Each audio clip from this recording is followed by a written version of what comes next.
Ја прочува втората книга на Мојсеј или Излез и верувам дека е интересна за секој кој е во сезона на некаква промена. За оние кои можеби биле во ситуација која траела со години и веќе се уморни. Тоа е книга за луѓе кои биле угнетувани и бараат спасение, а потоа Бог одлучува да испрати избавител. Сепак тоа не е она што сакам да размислуваме. Кога го читав третото поглавје од втората книга на Мојсеј, нешто длабоко ме погоди. Библијата вели дека во книгата Излез, третата глава, вториот стих, ангелот Господов му се јавил на Мојсеј во пламен од оган од средината на грмушка.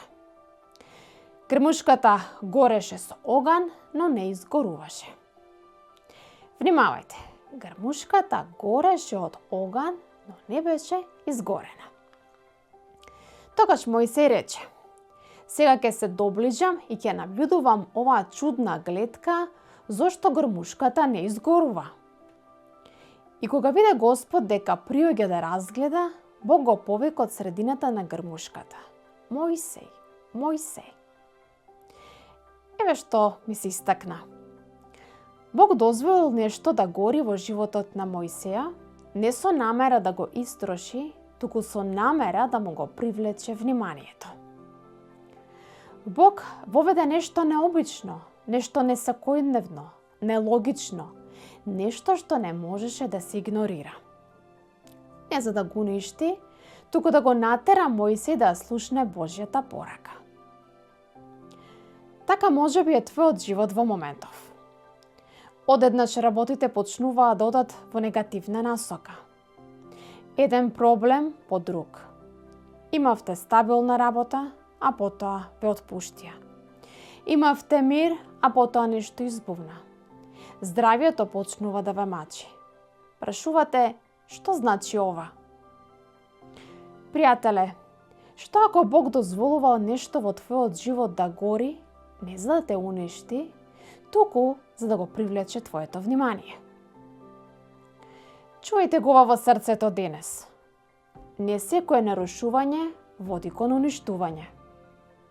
Може би е правилно да го согласите вашиот живот со Божјиот план. Што ви покажува тоа? Понекогаш запалената грмушка не е уништување. Тоа е покана. Бог ја зачува таа грмушка. Гореше, но не беше потрошена. Пожарот беше вистински, но беше контролиран.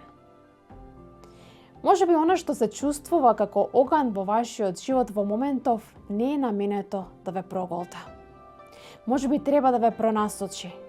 Може би Бог го користи тој чуден, непријатен момент за да ве префрли со цел. Ако нешто во вашиот живот се чувствува како да е запалено, не паничете веднаш. Непријателот може би шепоти: ова е опасност, ова е несреќа. И тој се обидува да ве присили да се фокусирате на проблемот, а не на Бог. Но може да биде дека Бог едноставно го повикува твоето име. Сака да го привлече твоето внимание. И ако тој се јавува, се што треба да направите е да одговорите. Застанете. Земете вашата Библија и слушнете го Божјиот глас како тивко ќе го изгаси немирот и стравот кој почнал да ве совладува. Огнот што гори во вашиот живот нема да ве проголта. Наместо тоа, ќе ве пренасочи назад кон оној што ве создал.